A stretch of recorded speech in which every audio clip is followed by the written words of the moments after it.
Hello guys, तो आप लोग कैसे हैं।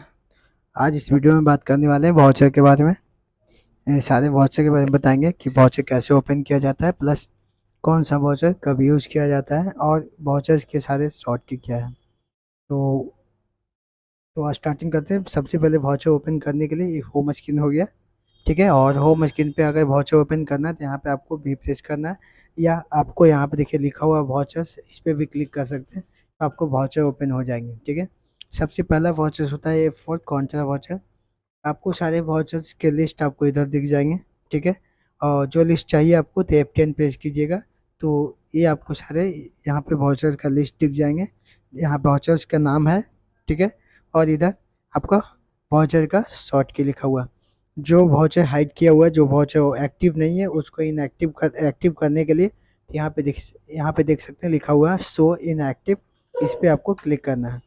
इस पे जैसे इंटर प्रेस कीजिएगा तो आपको सारे हाइड वाउचर आपको यहाँ पे लिस्ट दिख जाएंगे, ठीक है। जिस वाउचर को आपको इनेबल करना होगा, उस पे जाने के बाद आपको इंटर प्रेस कीजिएगा, तो आपको यहाँ लिखेगा you need to enable the payroll features for you company enable now. Yes yes कीजिएगा तो ये वाउचर आपको इनेबल हो जाएगा। हमें अभी यस नहीं करना है, तो हम बैक कर लेते हैं और स्टार्ट करते हैं, ठीक है। तो सर, टैली वर्ल्ड को अभी तक आप लोग को सब्सक्राइब नहीं किए, तो टैली वर्ल्ड कंप्यूटर को आप लोग सब्सक्राइब कर लें, ताकि जो भी वीडियो बनाए उसका नोटिफिकेशन आपके पास चला जाए। देखिए, कॉन्ट्रा वाउचर में जो है सबसे ज़्यादा जो यूज होता है, इसमें cash deposit and cash withdrawal होता है, ठीक है। सिंपल भाषा में बोला जाए तो only for cash deposit and cash withdrawal. सिर्फ इसमें कैश जमा किया जा सकता है और कैश निकलता है, तब हम लोग कॉन्ट्रा वाउचर का यूज करते हैं, ठीक है। जैसे में पैसा जमा हो रहा है, ठीक है, डिपॉजिट हो रहा है, तो क्या करना, अकाउंट्स में आपको क्या करना है, यहाँ पे आपको बैंक का नाम डालना है, ठीक है। और यहाँ पे आपको नीचे में आपको कैश लिखना है। इसके बाद आपको जो भी अमाउंट डिपॉजिट हुआ है, वो अमाउंट को यहाँ पे डालना है। उसके बाद आपको नीचे आना है, इंटर प्रेस करना है। यहाँ पे आपको ये ऑप्शन मिलेंगे कि कितने 500 के नोट थे, कितने हज़ार के नोट, वो आपको यहाँ पे फिलअप करना है, ठीक है। ये फ्यूचर को बंद करना चाहते हैं तो F12 से बंद भी किया जा सकता है, ठीक है। बंद करने का तरीका बताते हैं आपको, ठीक है। बंद करने के लिए आपको यहीं पे आपको F12 प्रेस करना है यहाँ से, ठीक है, या F12 प्रेस कीजिएगा। उसके बाद आपको यहाँ पे provide provide cash denomination details here, यहाँ पे आपको यस किया हुआ, इसको आपको क्या करना है, नो कर लेना है। नो करने के बाद इंटर प्रेस करके कंट्रोल प्लस ए से सेव करना है। क्या करना है, कंट्रोल प्लस ए से सेव करना है, ठीक है। अब क्या काम, वापस जाएंगे और वापस जाने के बाद इंटर प्रेस करेंगे तो वो जो ऑप्शन आता था वो आपको नहीं आएगा। नरेशन में आपको लिखना है बैंक कैश डिपॉजिट, देख सकते हैं यहाँ पे लिख दिया, ठीक है। और जब कैश निकलेगा तो यहाँ पे लिखना है बैंक कैश विड्रॉ, ठीक है। तो अब क्या करना है, ये आपको इंटर प्रेस कीजिएगा तो ये वाउचर आपको सेव हो गया, ये जमा हो गया 50,000 का बैंक में जाकर, जब जमा होगा तो, ठीक है। तो आपको ये एंट्री इस तरह से लेना होगा। अब एक होता है डबल वाउचर, ठीक है। ये सिंगल वाउचर के थ्रू एंट्री की, डबल वाउचर के थ्रू एंट्री करना है तो कंट्रोल प्लस एच प्रेस करना है। कंट्रोल प्लस एच प्रेस कीजिएगा, इसके बाद आपको यहाँ से डबल एंट्री कीजिएगा तो इस तरह से आपको आएगा, ठीक है। अब बैंक को क्रेडिट करना है या बैंक को डेबिट करना है वो लिखना है, कैश को क्रेडिट करना है, जिसमें यहाँ से डबल एंट्री से जब जमा होगा पैसा, तो क्या करना है आपको, क्रेडिट में किसको लिखना है, कैश को क्रेडिट हो जाएगा, है ना। और यहाँ पे डेबिट करना हो तो आपको यहाँ पे बैंक आ जाएगा, ठीक है। बैंक में पैसा चला गया, कैश क्रेडिट हो गया, ठीक है। इस तरह से डबल एंट्री यूज कर सकते हैं।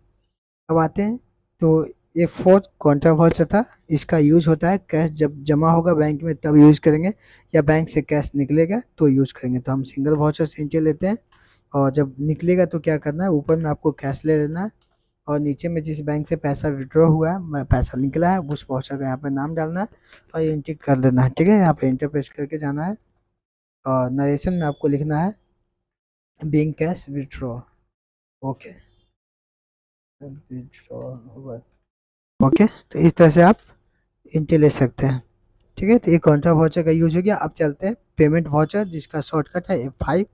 ऐसे इधर वाउचर का जो भी है सारे शॉर्ट की दिया हुआ है, प्लस वाउचर का यहाँ पे नाम भी लिखा हुआ है। तो यहाँ पे पेमेंट वाउचर हो गया। पेमेंट वाउचर में आपको क्या करना है, सबसे पहले अगर किसी को, देखिए इस वाउचर एक क्रेडिट वाउचर होता है, पेमेंट वाउचर है जो क्रेडिट वाउचर है, और कॉन्ट्रा वाउचर है जो क्रेडिट एंड डेबिट दोनों है। तो ये वाउचर पेमेंट वाउचर किसी को पेमेंट देने के लिए यूज़ किया जाता है, चाहे आप किसी पार्टी को पेमेंट कर रहे हैं या स्टाफ का या किसी तरह के खर्च हो रहा है, तो आप सारे पेमेंट वाउचर में एंट्री ले सकते हैं, ठीक है। किसी को जब भी दिया जा रहा है, तो जैसे बैंक चार्ज कटा तो भी आपको पेमेंट वाउचर से ही यूज करना है। ठीक है, हमेशा ये वाउचर है किसी को पेमेंट देने के लिए यूज किया जाता है।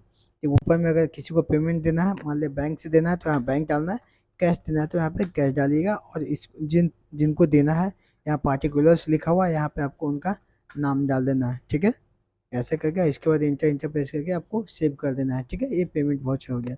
इसके बाद हम लोग चलते हैं रिसिप्ट वाउचर। रिसिप्ट वाउचर क्या होता है? रिसिप्ट वाउचर में का यूज हमेशा किसी से पैसा रिसीव करने के लिए होता है। जैसे हमने माल उधारी में बेचा, उसने कल ओके पैसा दिया या आज ही दिया पैसा, तो उसको रिसीव करेंगे तो हम लोग रिसिप्ट वाउचर का यूज कर सकते हैं। ठीक है, F6 से रिसिप्ट वाउचर का यूज किया जाता है, और ये डेबिट वाउचर है। ठीक है, जब भी किसी से पैसा लेना हो तो हम लोग रिसिप्ट वाउचर यूज करेंगे। अब चलते हैं जनरल वाउचर के बारे में। ये voucher bank to bank transfer के लिए यूज किया जाता है। ऐसे आप कॉन्ट्रा वाउचर से भी बैंक टू बैंक ट्रांसफर कर सकते हैं। ठीक है, जनरल वाउचर का सबसे ज़्यादा यूज तब किया जाता है जैसे मान लीजिए आपने कोई गुड्स फॉर यूज करने के लिए खरीदे, इससे बेचने के लिए नहीं। ठीक है, तो उस कंडीशन में जैसे एसी हो गया, प्रिंटर हो गया, कंप्यूटर आपने खरीदा फॉर ऑफिस के लिए। ठीक है, तो उस कंडीशन में आपको क्या करना है, जनरल वाउचर का यूज किया जाता है। ठीक है, इसके बाद चलते हैं F8। ठीक है, F8 आपको हो गया सेल्स वाउचर। ठीक है, जब भी आपको बिलिंग करना हो, किसी को माल बेचना हो, तो आपको सेल्स वाउचर का यूज करना है। इसका शॉर्टकट हो गया आपको, इसका शॉर्टकट हो गया आपको F8। ठीक है, इसका शॉर्टकट है F8। ठीक है, इसके बाद आता है F9। F9 क्या है? परचेज करने के लिए। जब भी आप किसी से माल खरीदिएगा तो आपको बेचने के लिए, जो भी आप माल बेचने के लिए खरीदिएगा जब भी, तो आपको परचेज वाउचर के थ्रू आपको पास करना होता है। ठीक है, उसके बाद आपको क्या करना है, ये आपको हो गया सबसे ज़्यादा यूज होने वाला वाउचर। अब इसके बाद हो गया डेबिट नोट। तो डेबिट नोट के लिए Alt+F4 यूज़ करेंगे। ठीक है, तो हम लोग क्या करेंगे यहाँ पे, डेबिट नोट के लिए Alt+F5 यूज़ करना है, क्योंकि यहाँ पे देख सकते हैं F10 पेश कीजिएगा तो यहाँ पे आपको लिखेगा। ठीक है, डेबिट नोट के लिए Alt+F5 और क्रेडिट नोट के लिए Alt+F6। ठीक है, तो यहाँ से आप यूज़ कर सकते हैं। ठीक है, जैसे में अगर डेबिट वाउचर यूज़ करना है तो डेबिट करेंगे। ठीक है, डेबिट वाउचर का यूज़ तब किया जाता है जब भी आप कोई भी गुड्स परचेज करते हैं। ठीक है, तो उसको जब वापस करना हो तो हम लोग डेबिट नोट बनाते हैं, और क्रेडिट नोट तब बनाते हैं जब हम कोई भी गुड्स को हमने बेचा, उसने वापस किया। ठीक है, हम जब सेल्स रिटर्न को बोलते हैं क्रेडिट नोट, और परचेज रिटर्न को बोलते हैं हम लोग डेबिट नोट। ठीक है, तो सबसे ज़्यादा यूज़ ये सब सारे वाउचर यूज़ किए जाते हैं जो हम जो हमने आपको बता दिया। ठीक है, अगर कोई भी अगर शॉर्ट की यहाँ पे दिख नहीं रहा है, उसका बताए थे आपको कि F10 प्रेस कर कीजिएगा, और F10 प्रेस करने के बाद आपके सारे वाउचर्स का नाम दिख जाएंगे, प्लस आपको इधर में आपको शॉर्टकट भी दिख जाएंगे। देख सकते हैं यहाँ पे शॉर्टकट दिया हुआ है। ठीक है, और यहाँ से जो इनएक्टिव वाउचर है उसको